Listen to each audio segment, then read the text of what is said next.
warahmatullahi wabarakatuh. Waalaikumsalam warahmatullahi wabarakatuh. Selamat pagi Ananda semua. Pagi, Bu. Bagaimana kabarnya hari ini? Apakah kabarnya baik? Baik, Bu. Alhamdulillah baik, Bu. Baiklah, sebelum kita mulai pembelajaran hari ini, lebih baik kita berdoa dulu ya. Kepada Fikri, Ketua, tolong pimpin doanya ya. Baiklah semuanya, sebelum pembelajaran dimulai, alangkah baiknya kita berdoa terlebih dahulu. Berdoa dimulai.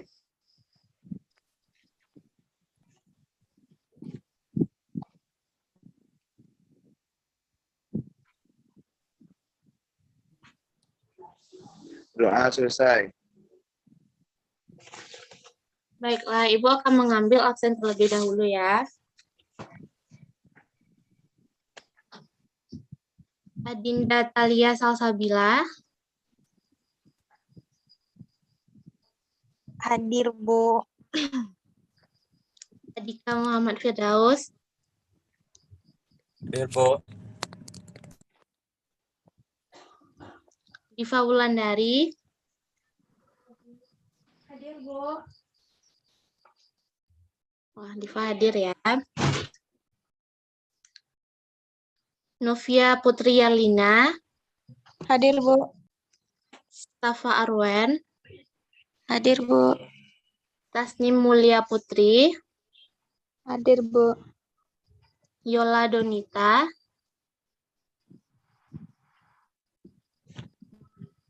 Oh, Yola Donita. Maaf, Melina Berliana. Hadir, Bu. Putri Amelia.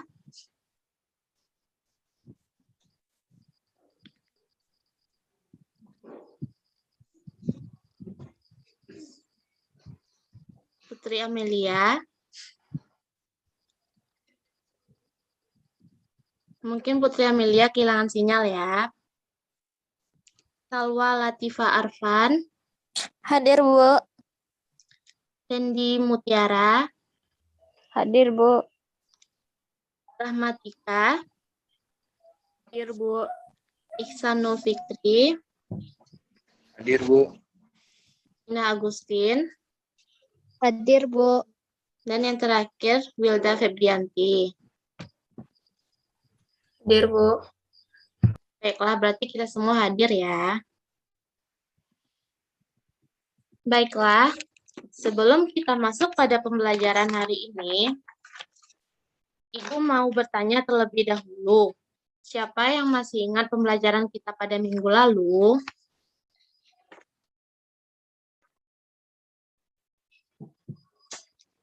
Baiklah, kepada Gina, dipersilakan kepada Gina. Pelajaran minggu lalu tentang sel tumbuh-tumbuhan, Bu. 1. Sel vakuola, 2. Sitoplasma, 3. Badan Golgi, 4. Dinding sel, 5. Inti sel. Terus tentang sel hewan, 1. Nukleus, 2. Nukleolus, 3. Mitokondria, 4. Lisosom, 5. Ribosom. Nah, bagus. Jadi, setelah kita mempelajari sel hewan dan tumbuhan, sekarang kita akan membahas tentang bioproses sel. Dan pada pertemuan kali ini, kita akan membahas tentang transport membran sel. Dari siswa semua, ada nggak yang tahu apa itu transport membran sel? Saya, Bu. Transport pada membran sel adalah proses keluar masuknya molekul melewati membran sel. Dan juga transport membran sel terbagi atas 2, yaitu transport pasif dan transport aktif. Nah, bagus sekali, Opi. Di mana pada materi transport membran sel ini, kita memiliki 4 tujuan pembelajaran yang akan kita capai.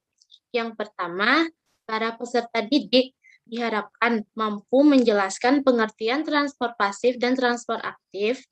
Yang kedua, peserta didik diharapkan mampu menganalisis proses mekanisme transport pada membran difusi dengan tepat. Yang ketiga, peserta didik dapat menjelaskan proses mekanisme transport pada membran osmosis dengan tepat. Dan yang terakhir, peserta didik dapat menjelaskan proses mekanisme transport pada membran transport aktif dengan tepat. Pada hari ini, Ibu akan menggunakan model pembelajaran saintifik, di mana nanti para siswa akan dibagi ke dalam beberapa kelompok, dan satu kelompok terdiri atas 5 orang. Dan nanti dalam pembelajaran ini, Ibu akan menampilkan PowerPoint yang akan kalian amati dan dibahas dengan kelompok yang sudah Ibu buatkan. Baiklah, Ibu akan membacakan nama-nama kelompok. Kelompok 1, Salwa Latifa Arfan, Novia Putri Yarlina, Syafa Arwen, Adika Muhammad Firdaus, dan Diva Wulandari. Ingat ya teman-teman satu kelompoknya. Kelompok kedua, Shendi Mutiara, Karina Agustin, Hermalia Regina, Melina Berlian. Kelompok ketiga, Adinda Talia Salsabila, Tasnim Mulia Putri,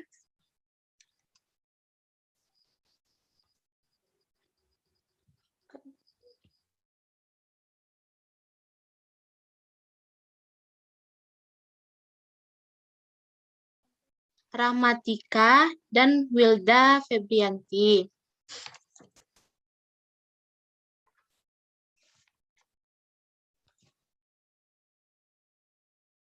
Baiklah, sebelum kita melihat PowerPoint yang akan Ibu tampilkan, Ibu akan menyebutkan terlebih dahulu poin-poin apa yang akan dijelaskan dalam PowerPoint tersebut. Yang pertama, transfer membran sel. Yang kedua, transfer membran sel ini terbagi atas dua. Yang pertama, transfer pasif dan transfer aktif. Transfer pasif terbagi atas tiga, yaitu difusi atau difusi sederhana, difusi terbantu, dan yang terakhir osmosis. Dan pada transfer aktif, terdiri atas pompa ion natrium kalium, kotransport, dan eksositosis dan endositosis.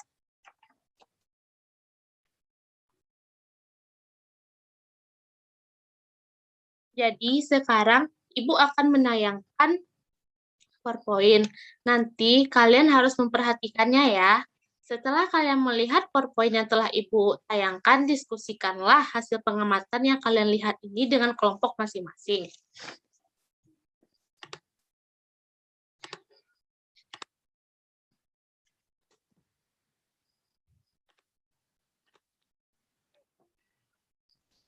Baiklah, transport antar membran sel terbagi atas 3 cakupan. Yang pertama, pengertian dan tujuan transfer membran sel. Yang kedua, transfer pasif. Dan yang ketiga, transfer aktif. Yang pertama, pengertian membran sel. Membran sel ini berfungsi untuk mengatur gerakan materi atau transportasi dari dalam dan keluar sel. Membran sel memiliki sifat semi-permeabel atau selektif permeabel. Membran sel dikatakan bersifat semi-permeabel karena hanya dapat dilewati oleh zat cair berupa air yang masuk ke dalam tubuh. Sementara itu, membran sel bersifat selektif permeabel karena hanya dapat dilalui oleh zat-zat atau ion-ion tertentu saja. Tujuan dari membran sel ini yaitu transport zat melalui membran sel memiliki beberapa tujuan, yaitu sebagai berikut. Yang pertama, memasukkan gula, asam amino, dan nutrisi lain yang diperlukan oleh sel. Yang kedua, memasukkan oksigen dan mengeluarkan karbon dioksida. Yang ketiga, mengatur konsentrasi ion anorganik di dalam sel, misalnya ion K+, Na+, Ca2+, dan Cl negatif. Yang keempat, membuang sisa-sisa metabolisme yang bersifat racun. Yang kelima, menjaga kestabilan pH, dan yang terakhir, untuk menjaga konsentrasi zat untuk mendukung kerja enzim. Selanjutnya, transport pasif. Transport pasif adalah transport yang tidak memerlukan energi. Transport ini berlangsung akibat adanya perbedaan konsentrasi antara zat atau larutan yang akan berpindah dari konsentrasi tinggi menuju ke konsentrasi rendah. Terdapat 3 macam transport pasif. Yang pertama, difusi, difusi terbantu, dan osmosis. Yang pertama, difusi. Difusi atau difusi sederhana ini adalah perpindahan zat, padat, cair, atau gas dengan atau tanpa melewati membran dari daerah yang konsentrasinya tinggi atau hipertonis ke daerah yang konsentrasinya rendah atau hipotonis. Akibat perpindahan ini, konsentrasi zat menjadi sama atau isotonis. Selanjutnya, difusi dipengaruhi oleh beberapa faktor, yaitu sebagai berikut. Yang pertama, ukuran molekul yang meresap. Molekul yang berukuran besar akan lebih lambat melewati membran daripada molekul yang berukuran kecil. Yang kedua, suhu. Kenaikan suhu akan mempercepat gerakan molekul sehingga laju difusi semakin cepat. Yang ketiga, konsentrasi zat. Semakin besar gradien konsentrasi antara dua zat, maka semakin cepat pula laju difusinya. Yang keempat, wujud materi. Zat padat akan lebih lambat dalam proses difusi dibandingkan zat cair dan gas. Yang kedua, difusi terbantu. Difusi terbantu adalah difusi yang memerlukan bantuan protein spesifik dalam bentuk saluran protein dan protein transport. Sebagai contoh, bakteri Escherichia coli akan menurun metabolismenya jika dipindahkan ke dalam medium laktosa. Mekanisme difusi terbantu adalah sebagai berikut. Yang pertama, difusi terbantu oleh saluran protein, dan yang kedua, difusi terbantu oleh protein transport. Selanjutnya, osmosis. Pada dasarnya, osmosis ini termasuk ke dalam peristiwa difusi. Pada osmosis, yang bergerak melalui membran semipermeabel adalah air dari larutan hipotonis atau konsentrasi air tinggi, konsentrasi zat terlarut rendah, ke larutan hipertonis, yaitu konsentrasi air rendah dan konsentrasi zat terlarut tinggi. Terdapat 4 macam keadaan sel akibat peristiwa osmosis ini. Yang pertama, plasmolisis. Plasmolisis adalah lepasnya membran sel dari dinding sel tumbuhan karena sel berada di lingkungan yang hipertonis. Air di dalam sel akan keluar sehingga sel kekurangan air. Yang kedua, turgid. Turgid adalah keadaan sel tumbuhan yang mengembang karena sel berada di lingkungan yang hipertonis. Yang ketiga, krenasi. Krenasi adalah mengerutnya sel karena sel berada di lingkungan yang hipertonis sehingga sel kehilangan air. Krenasi terjadi pada sel yang tidak memiliki dinding sel, seperti sel hewan. Dan yang keempat, lisis. Lisis adalah pecahnya sel karena sel berada di lingkungan yang hipertonis. Peristiwa ini terjadi pada sel yang tidak memiliki dinding sel. Ketika banyak air dari luar masuk ke dalam sel, sel akan mengembang dan akhirnya pecah. Selanjutnya, kita akan membahas mengenai transport pasif.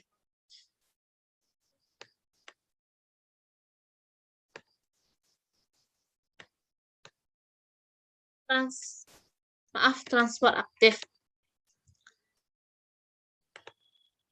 Transport aktif adalah transport yang memerlukan energi.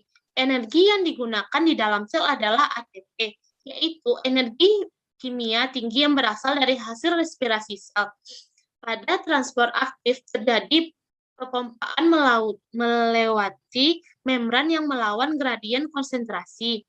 Transport aktif berfungsi memelihara keseimbangan di dalam sel, contohnya proses penyerapan glukosa di dalam usus manusia. Transport aktif dapat berupa yang pertama, pompa ion natrium kalium. Pompa ion natrium kalium merupakan gerakan pemompaan ion K+ ke dalam sel dan ion Na+ keluar sel. Konsentrasi ion Na+ di dalam sel lebih rendah daripada di luar sel. Sedangkan konsentrasi ion K+ di dalam sel lebih tinggi daripada di luar sel. Yang kedua, kotransport. Kotransport merupakan transport aktif dari zat tertentu yang dapat menginisiasi transport zat terlarut lainnya. Kotransport dilakukan oleh dua protein transport dengan bantuan energi berupa ATP. Contoh peristiwa kotransport adalah pompa proton yang menggerakkan transport sukrosa pada sel tumbuhan. Dan yang ketiga, endositosis dan eksositosis. Endositosis yaitu peristiwa pembentukan kantong membran sel saat larutan atau partikel ditransfer ke dalam sel. Terdapat dua bentuk endositosis, yaitu pinositosis dan fagositosis. Selanjutnya, eksositosis. Eksositosis adalah proses pengeluaran zat dari dalam sel ke luar sel. Pada eksositosis, sekret terbungkus dalam kantong membran yang selanjutnya melebar dan pecah. Eksositosis terjadi pada beberapa sel kelenjar atau sekresi. Baiklah, sekian yang dapat Ibu sampaikan. Sekarang, coba kalian diskusikan bersama teman satu kelompok mengenai hasil temuan kalian dari PPT tersebut. Ibu tunggu waktu selama 10 menit ya. Berdiskusi. Sudah, Bu. Baiklah. Ibu akan menunjuk utusan kelompok untuk membacakan hasil diskusinya ya. Yang pertama, kelompok 1. Ibu mau Salwa Latifa Arfan. Kepada Salwa, silakan. Saya akan menyimpulkannya. 1. Membran sel berfungsi mengatur gerakan materi atau transportasi dari dalam dan keluar sel. Yang kedua, transport membran sel terbagi atas dua, yaitu pasif dan aktif. Yang ketiga, difusi terdiri atas difusi sederhana dan terbantu. Yang keempat, osmosis adalah perpindahan molekul air melalui membran semipermamel dari larutan hipotenis ke hipertonis. 5. Transport aktif adalah transport yang memerlukan energi di dalam sel dalam bentuk ATP. Itu aja, Bu. Baik, bagus sekali. Berarti Safa menyimak ya. Salwa. Ya, Bu. Selanjutnya, utusan kelompok 3, yaitu Ihsanul Fikri. Ibu persilakan. Baiklah, saya akan menyimpulkan hasil dari kesimpulan yang tadi. 1. Transport pasif adalah transport yang tidak memerlukan energi. 2. Transport pasif terdiri atas difusi terbantu dan osmosis. Transport aktif terbagi atas pompa ion NK, kotransport dan endositosis dan eksositosis.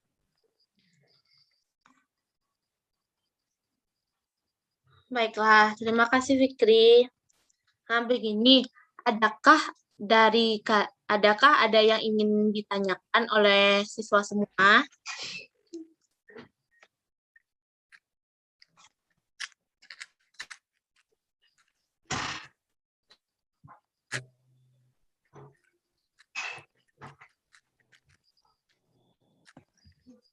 Gimana? Ada yang ingin ditanyakan?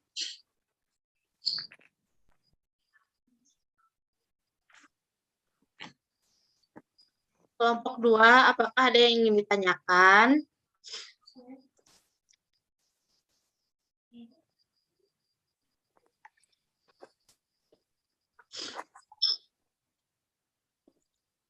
Gimana? Apakah ada yang ingin ditanyakan? Ya, Bu. Yang lain? Tidak ada, Bu. Ya, Bu. Tanya, Bu. Ya, silakan kepada Putri. Pertanyaannya, pada atas terbentuk pinositosis dan fagositosis. Apakah perbedaan dari endositosis dan fagositosis itu, Bu? Baiklah, terima kasih kepada Putri. Adakah yang tahu apa perbedaan dari kedua tersebut? Gimana? Ada yang tahu?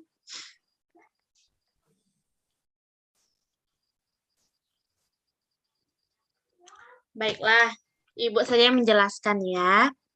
Fagositosis adalah asupan partikel padat dengan diameter lebih besar dari sekitar 0,5. Sedangkan pinositosis adalah asupan tetesan cairan ekstraseluler bersama dengan partikel kecil. Fagositosis umumnya digunakan untuk tujuan defensif, sedangkan pinositosis digunakan untuk bahan penting asupan ke dalam sel.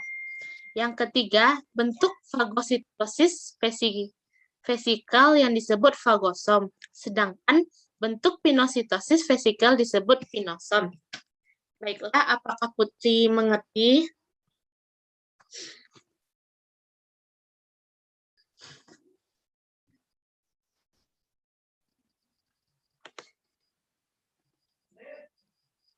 Bagaimana Putri? Apakah Putri mengerti? Mungkin Putri kehilangan sinyal ya. Ibu lanjutkan saja. Baiklah, sekarang kita akan melakukan percobaan mengenai proses difusi dan osmosis pada kentang secara individu dalam masing-masing kelompok. Sebelumnya, Ibu akan membagikan LKPD untuk masing-masing kalian, di mana LKPD ini bertujuan untuk mempermudah kalian dalam melakukan percobaan. Di dalam LKPD ini terdapat beberapa panduan dalam melakukan percobaan, dan juga ada beberapa pertanyaan, serta disediakan juga lembar kesimpulan untuk kalian menuliskan kesimpulan dari percobaan yang nanti akan kalian lakukan.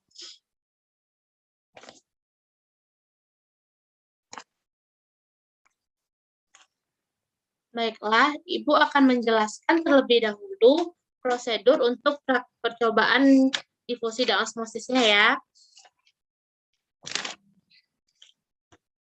Alat dan bahan, gelas beker, mangkok,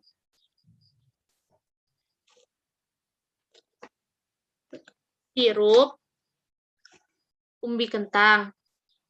Cara kerjanya yang pertama difusi. Yang pertama, isilah gelas beker berukuran 200 ml dengan air hingga setengah. Yang kedua, masukkan 1 sendok teh sirup ke dalam air tersebut. Yang ketiga, amatilah perubahan warna air di dalam gelas beker dan catatlah waktu yang diperlukan hingga perubahan warna merata. Selanjutnya, cara kerja osmosis.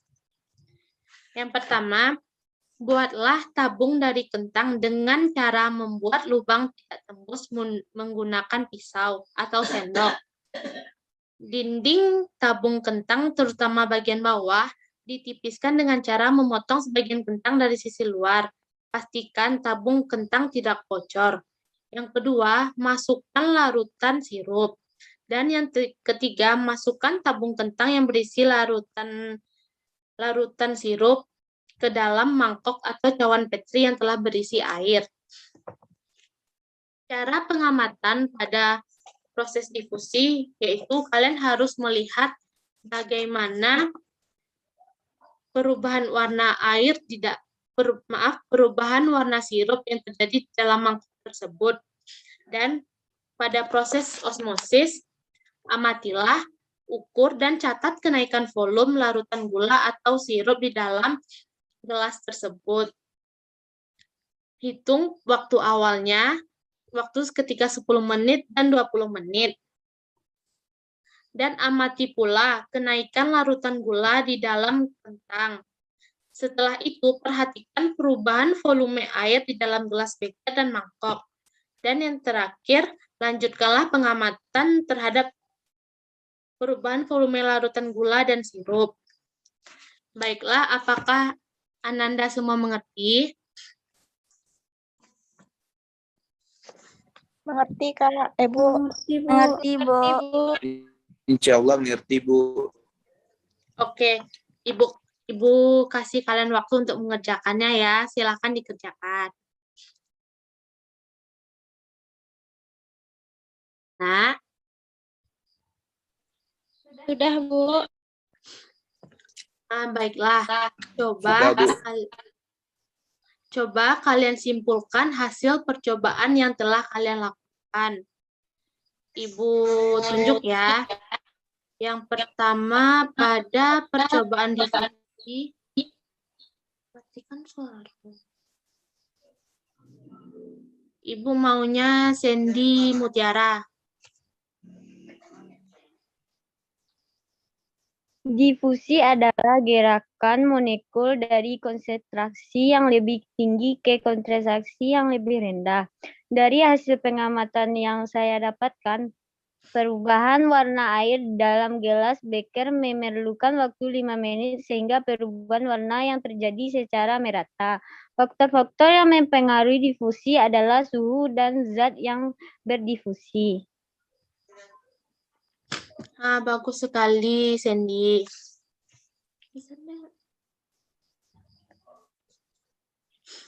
Selanjutnya, Ibu mau untuk kesimpulan osmosis dibacakan oleh Diva Wulandari. Apakah Diva bersedia? Baik, Bu. Oke. Jadi, adalah bergeraknya molekul air melalui membran semi permeabel dari larutan yang berkonsentrasi rendah ke konsentrasi yang tinggi. Pada percobaan yang saya lakukan, saya mendapatkan hasil yang pertama. Pada awal percobaan, volumenya 2,1 cm. Yang kedua, pada waktu 10 menit, terjadi kenaikan volume sirup menjadi 2,5 cm. Selanjutnya, pada waktu 20 menit, terjadi kenaikan volume sirup menjadi 2,8 cm. Jadi, dapat disimpulkan pada percobaan tersebut, volume sirup dalam kentang mengalami penambahan volume. Hal ini dikarenakan terjadinya perpindahan molekul dari gelas beker ke dalam kentang.